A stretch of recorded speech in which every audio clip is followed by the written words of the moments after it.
Hey guys, it's Alan Jimenez. I'm a real estate broker for the last 15 years. And today we're going to be talking about something that I just love doing. That's why I've been so successful selling houses is cold calling. And I think when new realtors get on, even experienced realtors get on, they always ask me, how do you do those cold calls so great? And I wasn't born like this, but it does take one thing. It takes a lot of practice and practice and practice. It just really, there's some techniques that I'm going to teach you today that's really going to set you above the rest. This is one of my basic cold calling scripts. I don't even like to call it a script. I like to call it a guideline, because I don't want you to sound like a robot. And that's one of my number one tips as a realtor is don't sound like a realtor. Robot. These are people that you're calling. They already know. They already get hit. They probably got hit with telemarketers 4 times today. We know that. We're all people. Hello. Hi, this is Janine. Yes, I'm calling to see if your insurance. Nobody wants to hear that. Come on, folks. So, I guess in summary, but I would say enthusiasm. Write that down. In fact, let's put that on my little notes here. Enthusiasm is key. And let's put that in bold. Enthusiasm is key. Let's put that in bold. Let's put that like here. Don't sound like a robot. Don't sound like a robot. And I want you, before you even start doing the calls, I want you to put yourself in a nice, whatever makes you happy. I don't care if it's when your baby was born, when you were on the beach, you were traveling, when you were graduating, you got your license, whatever it is. Take 30 seconds and I want you to meditate on that vision. I want you to be in that zone. I want you to be there. I want you to imagine. I want you to feel that breeze, what you were hearing, what you were touching. And I know it sounds like a bunch of bullshit, but it's not, I promise you. Because whenever you feel good, the people on the other end of that telephone will feel your energy. Kind of like how you feel my energy now. Like, well, this guy, he's being entertained. Even if I don't learn anything from him, but you will. I'm being entertained. And not only that, it seems like a pretty cool guy. And that's what you want that client to feel. Feel your enthusiasm. So if anything you walk away from this video is, I want you to do your calls to your script and to any kind of client, to anyone, and be enthusiastic about it. And if you don't feel good, don't do the damn calls. Because these are clients, you have to be in that train of thought where you actually feel good, I don't want you to, of course you have to practice. You're not going to be your best, and you're going to do maybe 100, 200 calls pretty badly. And that's okay. Guess what? We're in the big city. We have millions of people that live here if you live in a big city. Well, don't worry. We have thousands and thousands of phone numbers. You have your data directory. If you don't have a data directory, reach out to us. We have a lot. We have a whole slew of the farm areas, River Oaks, Montrose, Harriet's. We have thousands and thousands of phone numbers and calls, and we can get you what you need exactly. You tell us what you're looking for, we'll get it to you. Okay, with name, address, how long they owned it, what their mortgage is, every single thing. Okay, so that's number one. Now let's go through this script. I know that everybody's busy, but let's go through it real quick. Okay, so here's an example.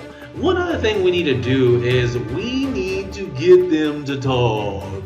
Oh my God, this is like the big one. We need to get him or her, we need to get that person to talk. The person that does the selling, how can I say this? The person who does the most talking is the buyer. So we have to listen. You see? We have to ask the right questions in order to get them to talk. You see? So you want to stay away from open or closed-ended questions. What are closed-ended questions? That is yes, no. So let's see, if I don't know if you can see this. Let me see.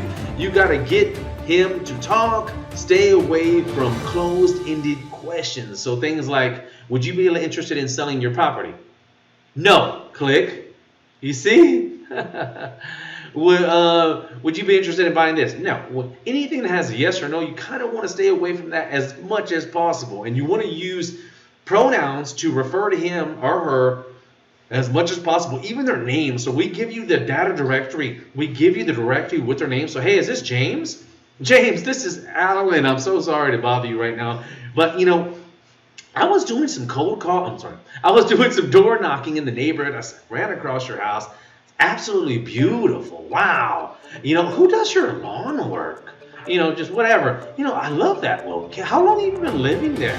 Why am I doing? Because this is not a yes or no question. What if I was to go say, hey, this is Alan. Are you interested in selling your property? Yes, no. Click. No, these are just people. So we got us to open-ended questions where there can't say yes or a no, not a one-word answer. You see? So let's go. We'll do one with you. Hello? Yes, this is Alan. Is this Mr. James? Yes, this is James. Who's this? Oh, well, this is Alan. I'm over here at HPAgents. I'm a real estate broker. And I was actually doing some door knocking, just introducing myself as a realtor to the neighborhood. I ran across your house. Was wondering who does all that lawn work of yours. It's absolutely beautiful. And also, how long have you been living? We'll let him talk first. Wait, let him start talking. Who does all that lawn work for you? It's amazing. I got a couple of people looking for actually a couple of referrals in the neighborhood, Oh yeah, Mr. Jose does that and he's been doing it for me, blah, blah, blah. Or, my location. Yes, I love that street that how long have you been living there? Oh, we've been here since 19. People love talking about themselves. So complimenting them, talking about them. Always in general, if you do any kind of psychology research on sales, people love talking about themselves. You got to get them talking about themselves or what they own or what they have, complimenting them, So anyways, get them to talk.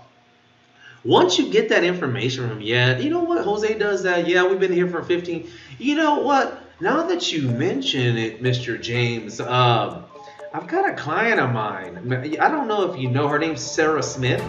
Well, she's moving into the neighborhood, and she's been here for a while. She has a family. She has 2 kids. We're gonna paint a picture. You see, we're painting a picture in imagery. People love imagery. Tell a story. I got a friend of mine.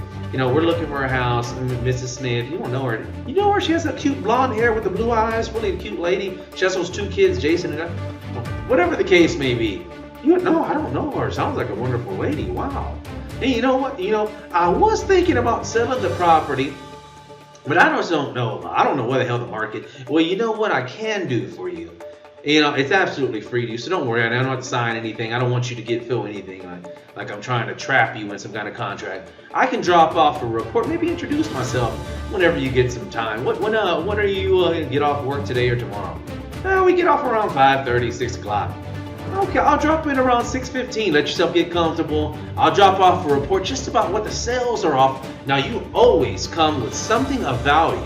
You're like, Alan, I don't have the money to buying gifts. No, you come in with something of value. Can be information, can be a recommendation, can be what's happening, an event, a local event. It could be a new restaurant that's opening up. Something of value. Don't come empty-handed. That's what a lot of realtors mess up on. Come do a little research. Do a little Houston Heights, whatever neighborhood you're going to do, Montrose News to August, September 2020 to 19. What's happening? Come with something so that when they leave you, they leave a better person. They're like, yeah, I didn't even know that. Damn, Alan is good. Or you're, whoever you are, what your name is good. You see, you came with an item of value. You came with information. Okay, so then it says, oh, you know what? I'm not really thinking. If he says, oh, I'm not really looking for to sell my property. Oh, no worries. You know what? I want you to have a secondary goal. Let's write that down. Okay, great. No worries. Have a secondary goal. And let's go here. We'll put that. Let's do a subtitle heading 2. Hit a secondary goal. I want you to have a secondary goal, and I'm going to have to scroll that down. Let me put here. Let me see here. Have a secondary goal here. I want your secondary to go to be something like getting his email address, And because remember, in real estate, we're doing this for the long term. We're in real estate for the long term. Yes, we have to hunt now to eat, make money. But we also have to think about the future. For those realtors, always when you're first starting out, or anybody actually, anybody in real estate, you have to have your CRM. Put that person, once you get their email address, put them on the data, put the name, phone number, address in your CRM. Put them on a quick little robot, I shouldn't say that, but an automated drip plan that does the work for you. It just stays in touch and lets you know. Anyway, so remember, your secondary goal is we need to get his email address so that we can come away with something of value from that call. If you're like, yes, I got an email, you add it to that, so that's cool. So maybe he's not ready to sell now, but we will touch base with him in the next few months. Okay, so let's go here. No worries. He says, no, I'm not ready. No worries. Would you happen to know anybody? Maybe a lot of people ask that, and I like it, but you also have to feel that client out. Somebody say, hey, you wouldn't have to. You know what? If you wouldn't have to know anybody right looking to sell in the neighborhood, because Mrs. Smith really needs to move pretty quickly. He might say, yeah, you know what, my neighbor might actually. You might want to check with. Okay, great, man. Let me get her information if you can. He's saying, well, I don't really feel comfortable. No problem. You know what? I'll just drop by. I really appreciate it. Blah blah blah. And we talk about secondary objectives. So have something to accomplish at minimum. Something that like we're talking about. Just getting their agreement will accept my literature. Oh, blah, blah. That's just a bunch of bullshit. Now, you just want to get his email address, like here, right? I did this a few years ago. So, right there, boom, you get the email address. Thank you for your time. I'm a primary objective, calling expire. This is a more and more in details. I have a little script here. I have a bunch of notes. Reach out to me. Send me a message. If you'd like to get it, I can email it to you. And if you need training, I'm doing mentorship here at the brokerage. If you want to join the brokerage, it's fine. You can get it. We can work out some kind of split. If you don't, we also have another thing. You can pay, for the classes that I offer and just mentor you while you still stay at Keller Williams. I have a couple of mentorees that are at Keller Williams, at Berkshire Hathaway, at Remax, just because I help them. Their brokers are too busy and they don't really want to bother them. And that's where I come into play. I'm like, hey, let's get this thing set up. Let's get you organized. So that's about it. I'm Alan Jimenez, HPAgents.com. I'm training high-powered agents every single day, and I stay in super technology. So no matter if I'm at your place or as long as I have my computer, we can get it done. I'll talk to you soon. God bless. Over and out. And guys, make sure to follow me. Hit that notification bell so you can get free training, free tips every single week, sometimes daily. Subscribe, follow me.